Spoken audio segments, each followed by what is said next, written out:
اچھا، پھر آپ نے جب آپ جو بمبئی میں آپ کے لڑکپن کا زمانہ تھا، جب آپ کام کر رہے تھے، اس زمانے میں بمبئی کیسا شہر تھا؟ کیسے کی ذرا تشریح کر دیں، کس سلسلے میں کیسے سے مراد؟ معاشرت کیسی تھی، اور جو لکھنے پڑھنے کے حوالے سے جو ادبی تحریک تھیں یا پولیٹیکل جو سچویشن تھی وہ کیا تھی، اور کن کن لوگوں کو اس زمانے میں آپ کو ملنے کا اتفاق ہوا، کن لیڈروں کو دیکھنے کا اتفاق ہوا یا ان کی تقریر سنی؟ آگے تو بہت بڑی کہانی ہے، کن کن لوگوں سے اتفاق ہوا. یہ ہوا معاشرتی طور پہ علم حاصل کرنا، رہائش کرنا، اس سلسلے میں اگر بمبئی کا ہم ذکر کریں تو ہم اکثر اپنے بچوں سے کہتے ہیں، یا ہم یہاں آئے تھے کراچی میں تو اپنے دوستوں نے ہم سے پوچھا تھا کہ کراچی کیسا لگا، تو ہم نے کہا کہ بھائی ہمیں ایسے لگا کہ کسی شہر سے دیہات میں آ گئے ہوں. بمبئی میں وہ ساری سول سوسائٹی کی انتہائی ضرورتی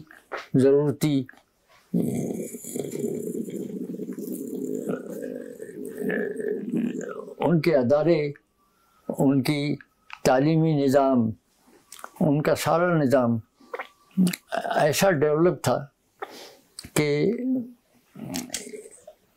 وہ اب بھی وہ شہری سول سوسائٹی کا ڈیولپ بمبئی کو انگریزوں نے ایسے کیا تھا جو انہوں نے 300-400 سال کی انڈسٹریل ڈیولپمنٹ میں لندن کو یا اس کو حاصل کیا تھا. بمبئی میں ایک میونسپل کمیٹی تھی تعلیم کا. آپ ہماری حوالے سے معلوم کرتے ہیں تو ہم جو اسکول میں داخل ہوئے تو ہر علاقے میں جو آباد تھی اسی زبان میں اس کا اسکول تھا. ہمارے چونکہ مسلمانوں کا علاقہ تھا تو اردو زبان میں ہمارے والد نے ہم کو داخل کیا تھا، جو پرائمری اور یہ ہم نے حاصل کی یہاں سے. لیکن والد کی زبان گجراتی تھی، کاروباری زبان گجراتی تھی، اور گجراتی زبان کے لوگ اپنا کھاتا، اپنا حساب کتاب گجراتی زبان ہی میں لکھتے ہیں، اور ان کے ہندسے بھی 1 2 3 یہ بھی گجراتی میں ان کا وہ ہوتا ہے. تو وہ ہمارے والد نے ہمیں سکھانے کے لیے بمبئی کی میونسپل کمیٹیوں کی طرف سے یہ تھا کہ کسی اسکول میں اگر 10 طالب علم کی کوئی اور زبان کی بھی تعلیم حاصل کرنا چاہتے ہیں تو ایک ماسٹر اس کے لیے مقرر کر دیتے تھے.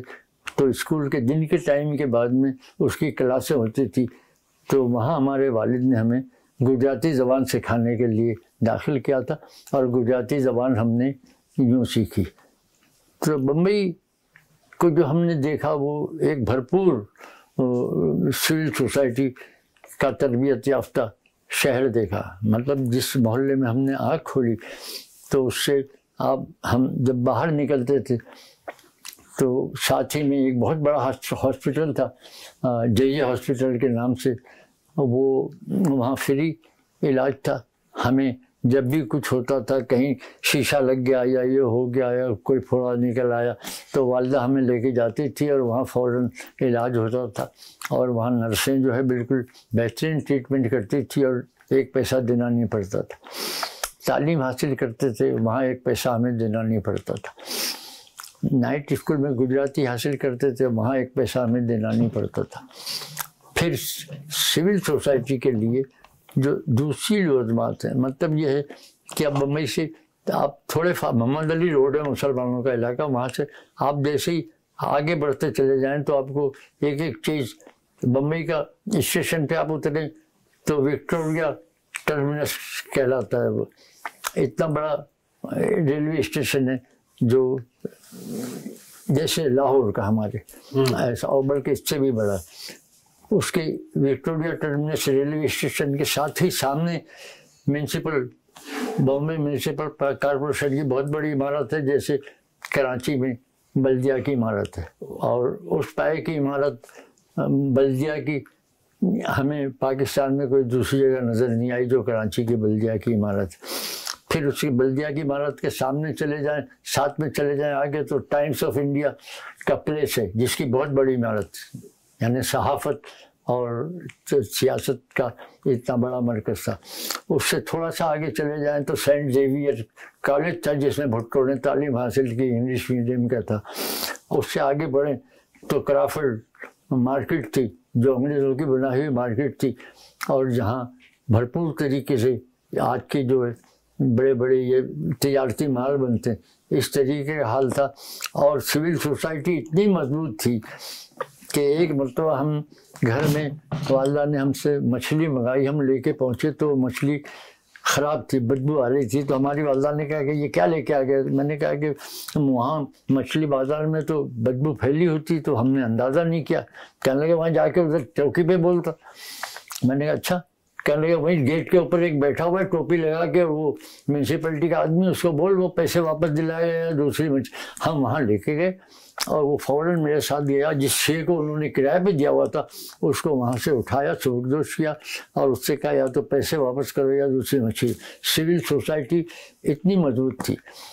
کوئی بندہ مرتا تھا تو اس کی لاش گھر سے آپ جب تک نہیں اٹھا سکتے تھے کہ میونسپل کارپوریشن کا آدمی آ کے آپ سے پورا اس کا حدود اربہ نہیں لکھے، بیماری کی وجوہات نہیں لکھے کہ کس لیے مرا، کیسے مرا، کیا ہوا، اس کا سرٹیفکیٹ ہوگا تو آپ شمشان میں اس کو جلا سکتے ہیں یا قبرستان میں دفن کر سکتے ہیں.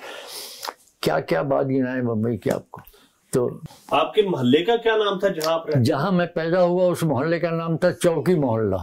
اچھا. اور عام طور پہ جو نام علاقے کا پرایا جاتا ہے، لیکن جو میونسپل کا نام دیا ہوتا اس کا نام تھا اندریا اسٹریٹ. اور جو بلڈنگ تھی ہمارے والد کی اس کا نمبر تھا 93، چوکی محلہ 93 اور بمبئی. اور آپ نے تعلیم کہاں تک حاصل کی، روایتی تعلیم؟ میں میٹرک تقریباً انٹر میں نہیں، میں میٹرک تک ہی میں نے حاصل کی، سیکنڈری اسکول تک میں نے پڑھا. باقی ساری تعلیم، اور اس تعلیم ہی کی بیس تھی کہ جو بعد میں ہم کو اس نے ہمیں چین سے بیٹھنے نہیں دیا، اس لیے کہ اس بیس کو جو اس دور کے تعلیمی نظام کا دیا ہوا تھا اس کو ہم بھلا نہیں سکے.